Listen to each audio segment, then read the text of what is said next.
हरिधन तो उधर भूखा प्यासा चिंता दहा में जल रहा था। इधर घर में सास जी और दोनों सालों में बातें हो रही थीं। गुमानी भी हाँ में हाँ मिलाती जा रही थी। बड़े साले ने कहा, हम लोगों की बराबरी करते हैं, यह नहीं समझते कि किसी ने उसकी जिंदगी भर का बीड़ा थोड़े ही लिया है। 10 साल हो गए, इतने दिनों में क्या 2-3 हजार न हड़प गए होंगे। छोटे साले ने कहा, मजूर हो तो आदमी घुड़के भी, डांटे भी, अब इनसे कोई क्या कहे। ना जाने इनसे कब पिंड छूटेगा भी या नहीं।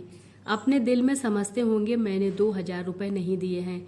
यह नहीं समझते कि उनके 2,000 रुपये कब के उड़ चुके हैं। 1.25 सेर तो 1 जून को चाहिए।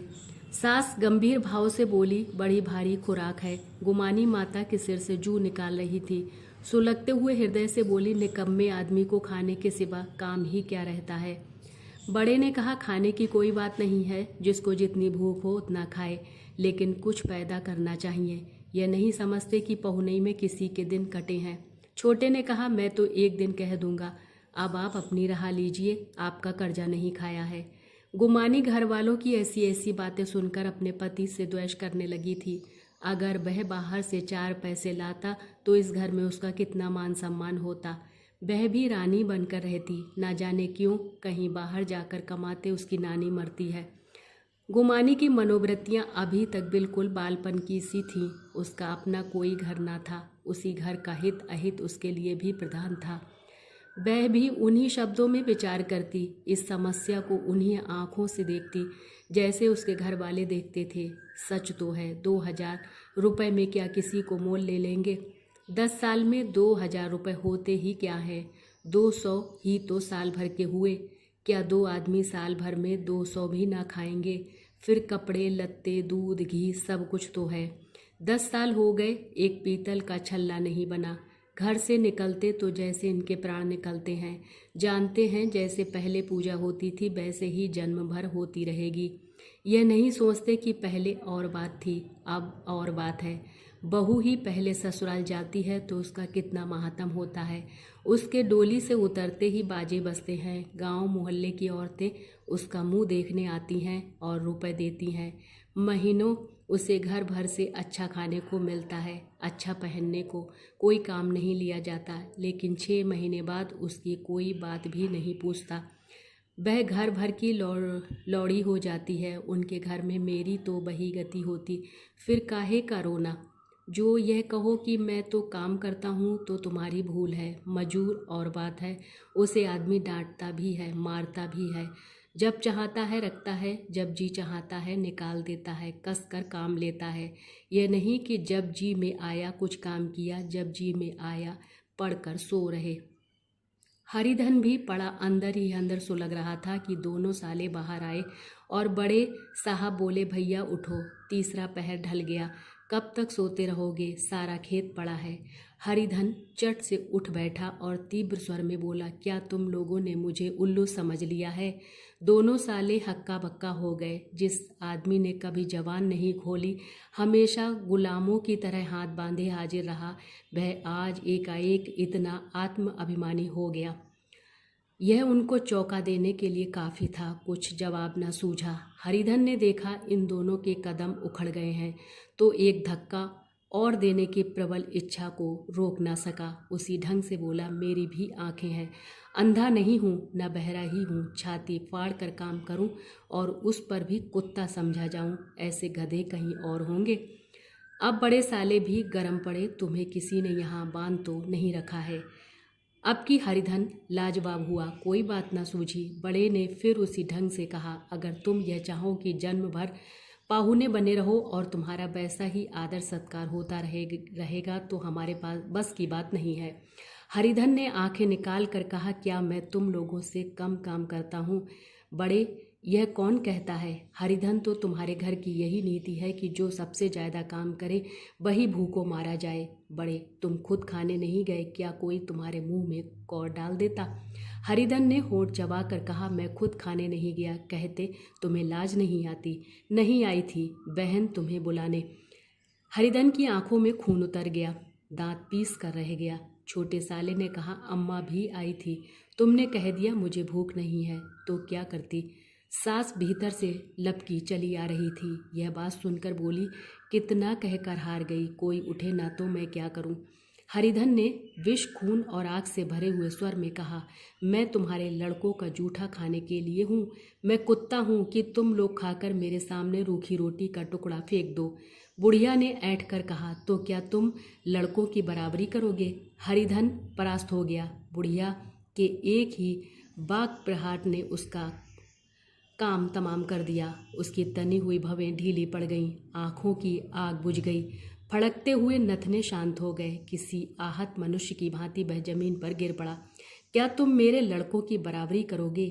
यह वाक्य एक लंबे भाले की तरह उसके हृदय में चुभता चला जा रहा था। ना हृदय का अंत था, ना उस भाले का। सारे घर ने खाया पर हरिधन ना उठा। सास ने मनाया, सालियों ने मनाया, ससुर ने मनाया, दोनों साले मनाकर हार गए। हरिधन ना उठा। वहां द्वार पर एक टाट पड़ा था, उसे उठाकर सब से अलग कुएं पर ले गया और जगत पर बिछाकर पड़ा रहा। रात भीग चुकी थी। अनंत आकाश में उज्ज्वल तारे बालकों की भांति क्रीड़ा कर रहे थे। कोई नाचता था, कोई उछलता था, कोई हंसता था, कोई आंखें मीच कर फिर खोल देता था। रह रहकर उसकी कोई साहसी बालक सपाटा भरकर एक पल में उस विस्तृत क्षेत्र को पार कर लेता था और ना जाने कहाँ छा जाता था। हरिधन को अपना बचपन याद आया, जब वह भी इसी तरह कीड़ा करता था। उसकी बाल स्मृतियां उन्हीं चमकीले तारों की भांति प्रज्वलित हो गईं।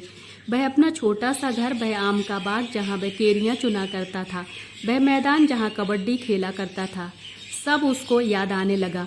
फिर अपनी स्नेहमयी माता की वह मूर्ति उसके सामने खड़ी हो गई। उन आंखों में कितनी करुणा थी, कितनी दया थी। उसे ऐसा जान पड़ा मानो माता की आंखों में आंसू भरे उसे छाती से लगा लेने के लिए हाथ फैलाए उसकी ओर चली आ रही हैं। वह उस मधुर भावना में अपने को भूल गया। ऐसा जान पड़ा मानो माता ने उसे छाती से लगा लिया है और उसके सिर पर हाथ फेर रही है। वह रोने लगा, फूट फूट कर रोने लगा। उसी आत्म सम्मोहित दशा में उसके मुंह से यह शब्द निकले, अम्मा तुमने मुझे इतना भुला दिया। देखो तुम्हारे प्यारे लाल की क्या दशा हो रही है। कोई उससे पानी को भी नहीं पूछता। क्या जहाँ तुम हो वहाँ मेरे लिए जगह नहीं है। सहसा गुमानी ने आकर पुकारा, क्या सो गए तुम। ऐसी भी क्या राक्षसी नींद। चलकर खा क्यों नहीं लेते। कब तक कोई तुम्हारे लिए बैठा रहे। हरिधन उस कल्पना जगत से क्रूर प्रत्यक्ष में आ गया। वही कुएं की जगत थी, वही फटा हुआ टाट और गुमानी सामने खड़ी कह रही थी, कब तक कोई तुम्हारे लिए बैठा रहे। हरिधन उठ बैठा और मानो तलवार म्यान से निकाल कर बोला, भला तुम्हें मेरी सुध तो आई। मैंने कह तो दिया था मुझे भूख नहीं है। गुमानी तो कितने दिन तक ना खाओगे। अब इस घर का पानी भी ना पीऊंगा। तुझे मेरे साथ चलना है या नहीं। दृढ़ संकल्प से भरे हुए इन शब्दों को सुनकर गुमानी सहम उठी। बोली, कहाँ जा रहे हो। हरिधन ने मानो नशे में कहा, तुझे इससे क्या मतलब। मेरे साथ चलोगी या नहीं। फिर पीछे से ना कहना मुझसे कहा नहीं। गुमानी आपत्ति के भाव से बोली, तुम बताते क्यों नहीं कहाँ जा रहे हो।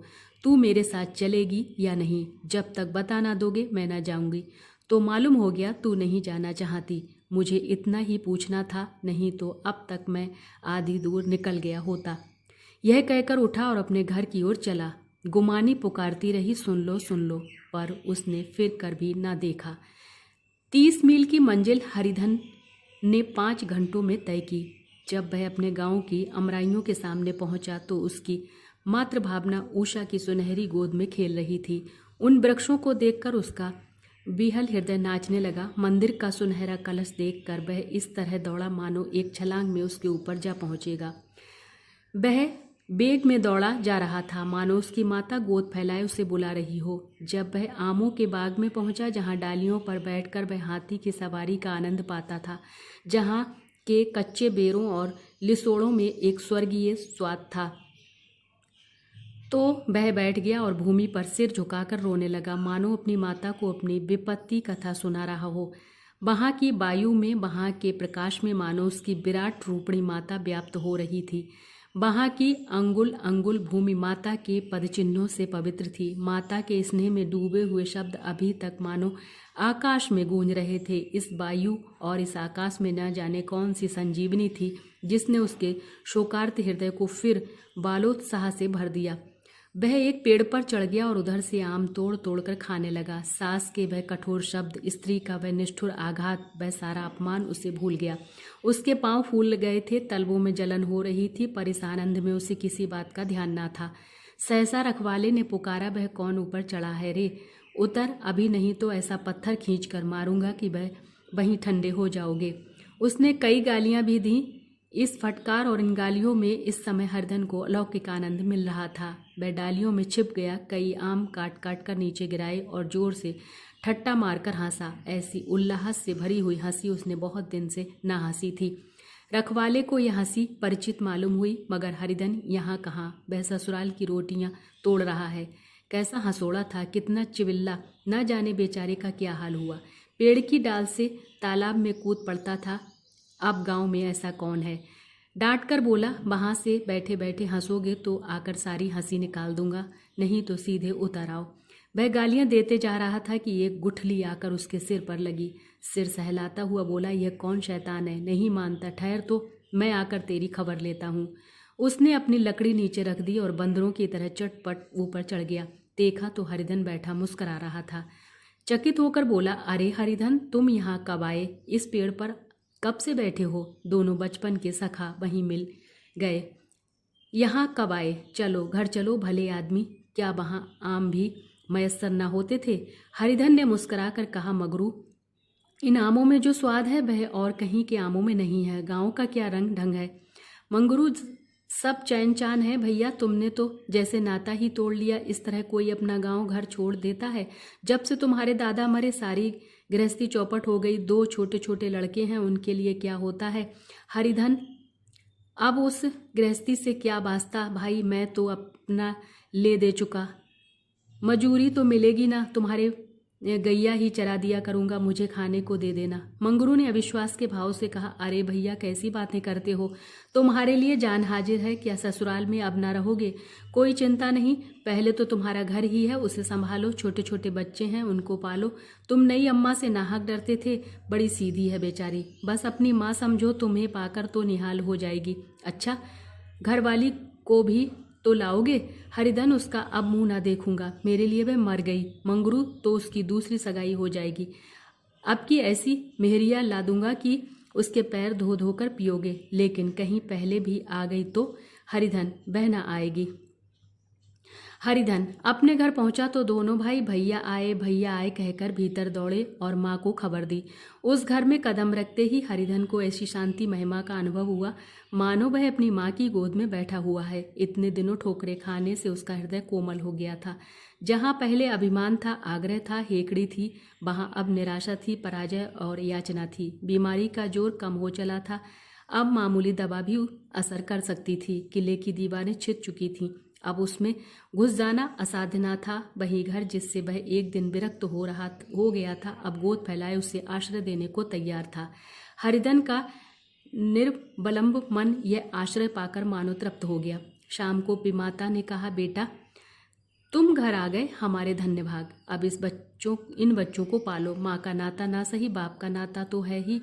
मुझे एक रोटी दे देना, खाकर एक कोने में पड़ी रहूंगी। तुम्हारी अम्मा से मेरी बहन का नाता है, उस नाते से तुम मेरे लड़के होते हो। हरिधन ने मात्र बिहल आंखों से विमाता के रूप में अपनी माता के दर्शन किए। घर के एक एक कोने से मात्र स्मृतियों की छटा चांदनी की भांति छिटकती हुई थी। विमाता का प्रणव मुखमंडल भी उसी छटा में से रंजित था। दूसरे दिन हरिधन फिर कंधे पर हल रखकर खेत को चला। उसके मुख पर उल्लास था और आंखों में गर्व। वह अब किसी का आश्रित नहीं है, आश्रयदाता है। किसी के द्वार का भिक्षुक नहीं, घर का रक्षक था। एक दिन उसने सुना गुमानी ने दूसरा घर कर लिया। माँ से बोला, तुमने सुना काकी, गुमानी ने घर कर लिया। काकी ने कहा, घर क्या कर लेगी, ठट्टा है। बिरादरी में ऐसा अंधेर, पंचायत नहीं अदालत तो है। हरिधन ने कहा, नहीं काकी, बहुत अच्छा हुआ। ला महावीर जी को लड्डू चढ़ाऊं, मैं तो डर रहा था कहीं मेरे गले ना आ पड़े। भगवान ने मेरी सुन ली, मैं वहाँ से यही ठान कर चला था, अब उसका मुँह ना देखूंगा।